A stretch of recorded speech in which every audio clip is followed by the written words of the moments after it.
All right, guys, thanks for coming out. Thanksgiving week, it's kind of appropriate.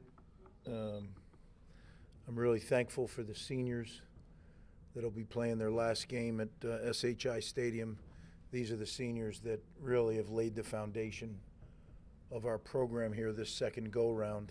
You know, guys like Mayan Ahanatu, who came here as a transfer and really didn't know where he was in his career and became really the leader of our team. You know, the elder statesman, the guy who's a mature guy, Deion Jennings, right, who had an up and down career with injuries, but now the last 2 years has been just a phenomenal player for us. You know, you go down the list, Reggie Sutton, a guy that no one thought would or should or could ever play again, and look what he's done. So, you know, you go down Isaiah Washington, right? Isaiah had plenty of chances where he could have said, this new coach, what am I doing? Kid from Jacksonville, Florida. Instead, he stuck it out, and what a great example for young players that struggle a little bit to see what he's been able to do. And, you know, there's so many guys. You know, Johnny Langan, right, has just done about everything. One of the officials said to me when Johnny went down Saturday, he said, man, is he okay? And I said, I don't know. He said, man, he feels like he's been playing here forever. And, you know, those are the kind of guys that 20 years from now when they come back and Rutgers is winning Big Ten championships and playing in college football playoffs and winning national championships, they're going to know they're the ones who laid the foundation for this program. So I'm very thankful for them, and I'm sure I missed people. But, you know, Kes Abraham, a guy that, if you guys remember, was the Defensive Player of the Year in 2021, and then some injuries have sidetracked him. But my goodness, his attitude is incredible still to this day, is the energizer on our team. So, again, I'll forget people, and I hate to single out, but I just sit here and I am grateful and thankful for the guys. And now we got a great challenge. The challenge is we got to send those guys out with a win, their last game in their home stadium against a very good Maryland team. When you look at them, really talented offensively. They've got pros on the offensive line, at receiver, at tight end, and they certainly have a pro at quarterback. He is as dangerous, you know, as any quarterback in America.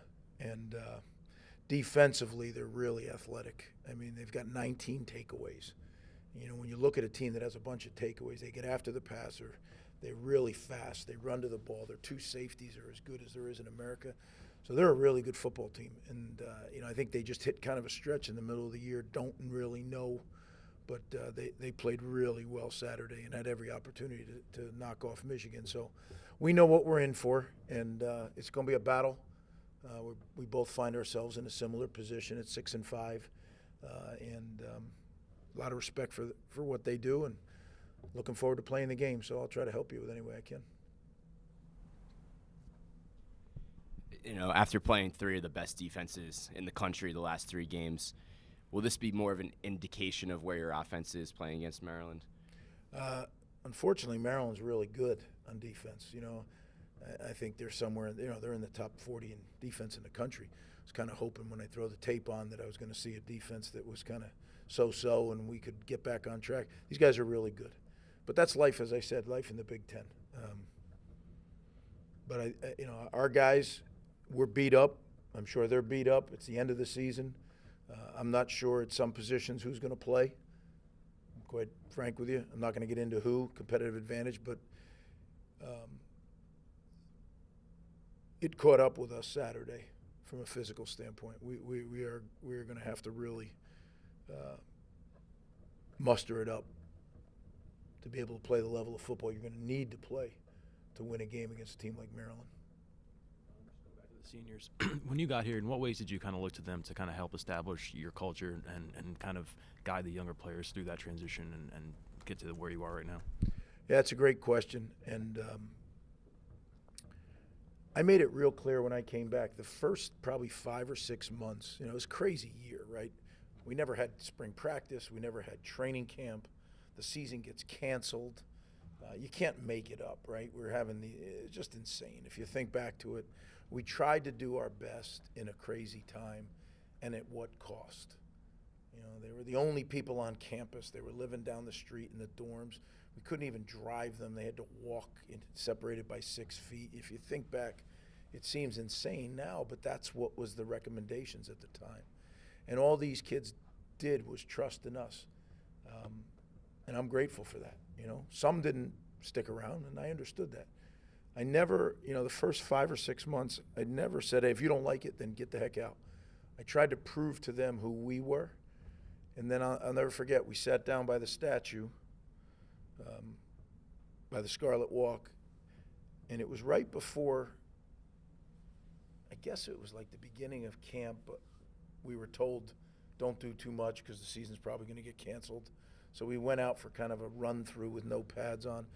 And I said, this is stupid. So I said, come on over here. And we sat down. I said, look, I don't know what's going to happen, but we've tried to prove to you that we're here to develop you, we're here to help you, we're here to build a program. But you got to make a decision now. You either have to do it our way or you have to leave. And that was the first time I said that after 6 months. And the guys who stayed, they've done an incredible job. Has it been all linear? No. But they believed, they kept trusting in us, and I'm grateful for that. Like I said, they will be the ones, when you look back, that laid the foundation for what we're building and are going to eventually have built here. So, yeah, I'm grateful to them. What does Tagovailoa do so well? What makes him such a difficult guy to defend and that offense difficult to defend? Yeah, he does just about everything that you would ask a quarterback to do. He throws from the pocket well. He throws the quick game well. He throws the deep ball well. And then when things break down, he creates well. He also, you can tell, runs the offense with precision and ease. You know, he looks very, very comfortable doing it. He's been doing it for a lot of years.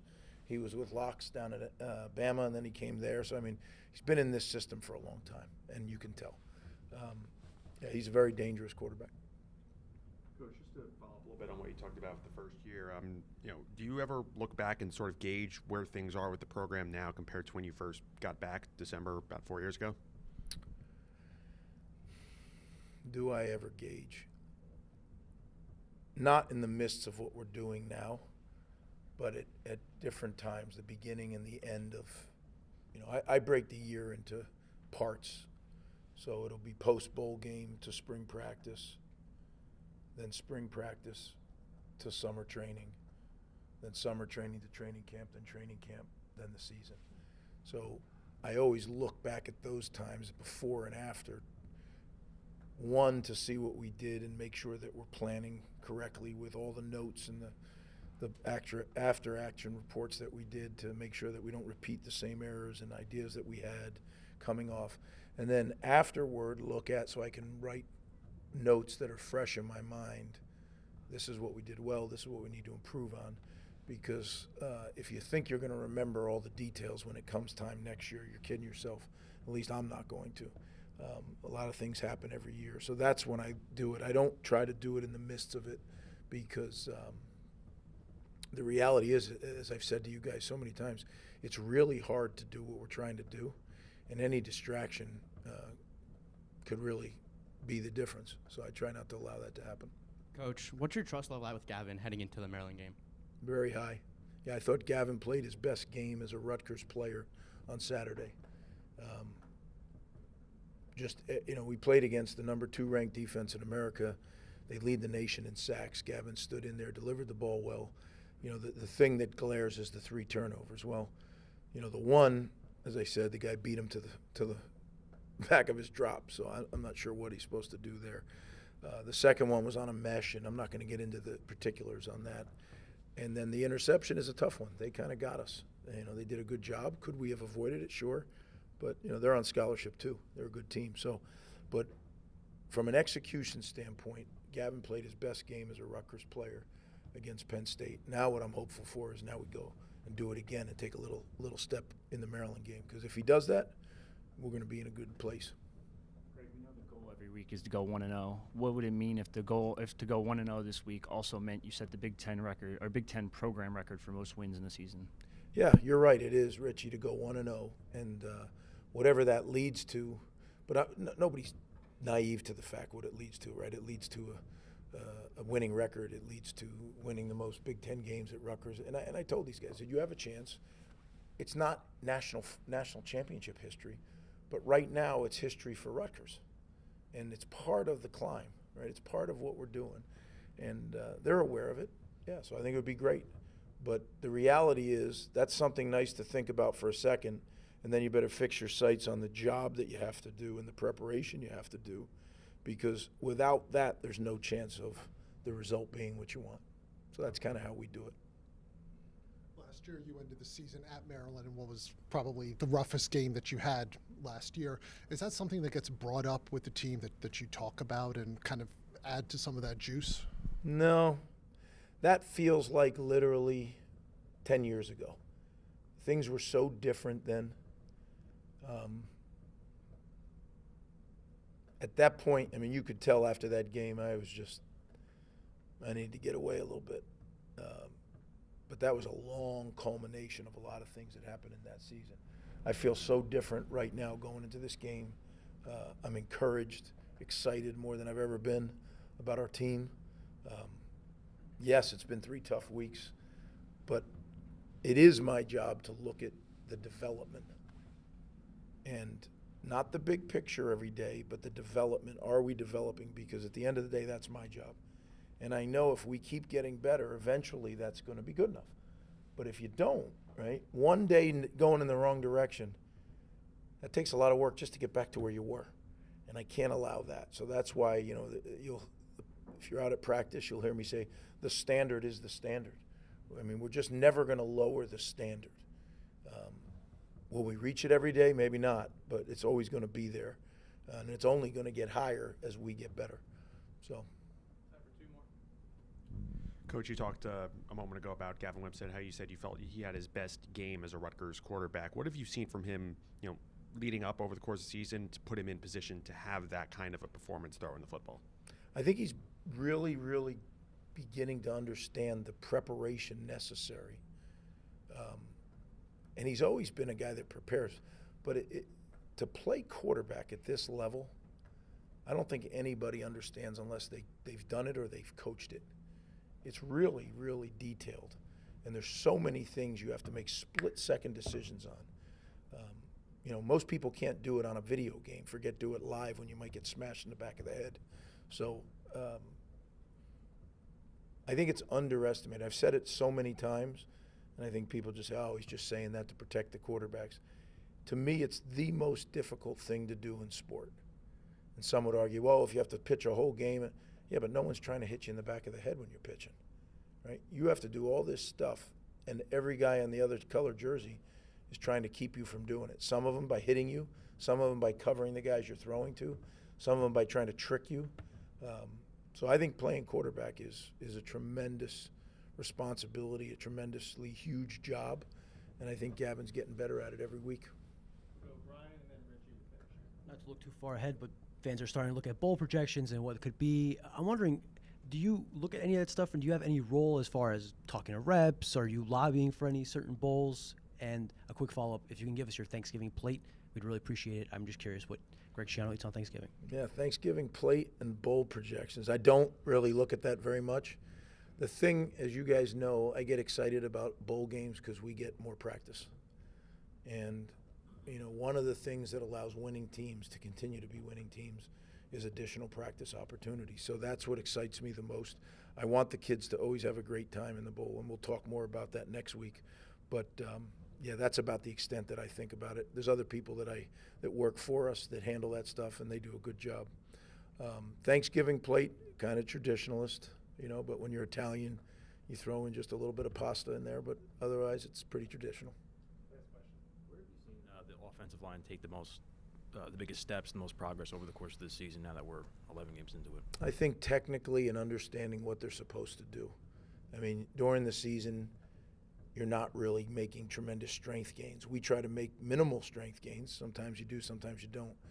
But really it's about a technical, technique, and then understanding what defenses are doing. And the more you face different defenses, I think they build a library of things that they can then go back to. Hey, this is like what Iowa did, or this is what Indiana did. I think that's critical for O-lines. And you know what kind of has solidified is 5 that have played together the back half of the year. You know, that helps a little bit too. And we have certain guys that'll sub from now and again. But yeah, we're making progress again, not as fast as we'd like. That's at every position. But look, we're encouraged. We are. We just got to keep pounding, keep chopping at it.